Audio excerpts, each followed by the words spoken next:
Bakunzi ba Argos TV ndabaramukije amahoro y'Imana mumeze neza aho muherereye. Uyu munsi turi muri ca kiganiro cacu ca Santé Focus.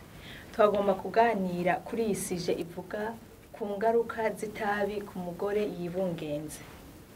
Itabi rero nkuko tubimenyereye risanzwe ari ribi, twama twumva kwa muganga baritubuza canke baribuza abantu barinwa yuko ari ribi ku magara y'umuntu, na cane cane ko ryonona amahaha nayo tukaba tuzi yuko ari igihimba kidufasha guhema neza.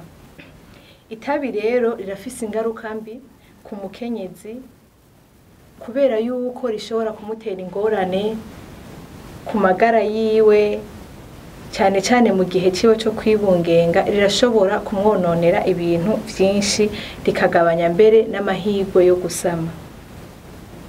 Ingaruka rero mbi ku mugore yibungenze, itabi riri mu bituma umukenyezi ashobora kugira ingorane zitandukanye mu gihe ciwe cyo kwibungenga. Aha iyo tuvuze muri izo ngorane, ashobora kugira imbanyi irashobora kuvayo hakiri kare itari bwakure. Ikindi naco imbanyi irashobora kuba irikirakura ariko irikiregereza mu mezi 3 ya nyuma yo kuvuka, na cane cane kuko tuzi yuko imbanyi ifise ibice bitatu. Nkuko imbanyi mara amezi 9, hariho igice ca mbere c'amezi 3, ica kabiri naco nyene c'amezi 3, n'ica gatatu kimara amezi 3 nyene. Rero muri ico gice ca nyuma ashobora kugira ingorane, ugasanga ico twita impetso ijya iba mu gitereko ifasha umuvyeyi n'umwana igiye ahantu hatariho, bigaca bituma umukenyezi ashobora kuva amaraso menshi muri ico gihe. Navyo ivyo murumva yuko bishobora gutuma imbanyi yiwe ivayo. Ikindi naco imbanyi irashobora kuvuka itari bwagere, akavyara umwana atari bwagere kuvuka. Izo rero ni ingaruka umuntu ashobora kugira, tutirengagije ko hariho n'izindi nyinshi zishobora kuza bivanye n'umuntu n'amagara y'ukuntu asanzwe yifashe. None itabi rifise izihe ngaruka ku mwana nawe ari mu nda? Riratuma umwana adakura neza mu gihe ari mu nda, mu gihe mama wiwe akimwibungenze, kubera yuko rya tabi anwa ya myotsi irinjira mu maraso y'umuvyeyi. Tukaba tuzi yuko umwana nawe amaraso afise mu mubiri wiwe ayakura muri mama wiwe ayamuhereza. Rero ya maraso aza kuza yanduye akinjira mu mwana yanduye. Ivyo rero bica bituma umwana agira amaraso yanduye, kandi impemu ziri muri ayo maraso, kuko amaraso dufise arimo impemu ico bita oxygene. Rero za mpemu zica ziza zanduye zigaca ziba gaze carbonique. Urumva iciba gaze toxique, umwana agaca amaraso yiwe mu bisanzwe ntaba afise amaraso meza.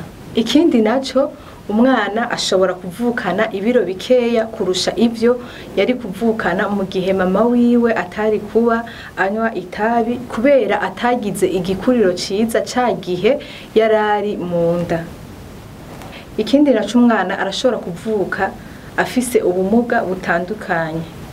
Umwana kandi arashobora no kugira izindi ngaruka mbi ari yamaze kuvuka. Umwana arashobora kuvuka ariko agaca yitaba Imana yari yavutse, kubera bivuye kuri za ngorane yagira kiri mu nda, akaca yongera akazivukana, amaze rero kugera hanze agacapfa. Ikindi naco umwana ashobora kugira ingwara zijanye no guhema nabi kubera rya tabi ryamwandukije. Ubundi abahinga bavuga ko iyo hajya umuvyeyi ariko aranwa itabi n'umwana mu nda burya aba ariko ararinwa. Rero rigaca rituma wa mwana azovukana ingwara zijanye n'ivyo guhema neza nka asima nkuko twama tuvyumva, canke nk'umusonga n'izindi. Impanuro rero twoha umuntu wese, cane cane abavyeyi bungenze, umuntu wese arakwiye kwirinda kunywa itabi, kuko itabi ni ribi, ryica abantu benshi, nubwo abantu benshi bavyumva ntibavyumvire, ariko kuri wewe uri kurankurikirana, itabi niyo waba urinwa urihebe, kuko rironona amagara yawe.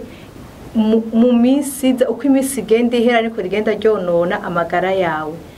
Twebwe twese rero umuntu yirinde kunywa itabi, cyane cyane rero nk'uko ikiganiro cyacu kibivuga, cyane cyane ku muvyeyi yibungenze wewe, kuko urumva abafise amagara yiwe n'ay'ikibondo yibungenze, agomba rero gukingira amagara yiwe n'ay'umwana wiwe. Nico gituma rero akwiye kwirinda cyane cyane kugira ngo umwana wiwe azavuke afise amagara meza, kandi nawe agira amagara meza yo kurera ico kibondo. Ikiganiro cacu kigarukiye ngaha, twikingire dukingire amagara yacu n'ay'abacu. Mugire ibihe vyiza aho muherereye.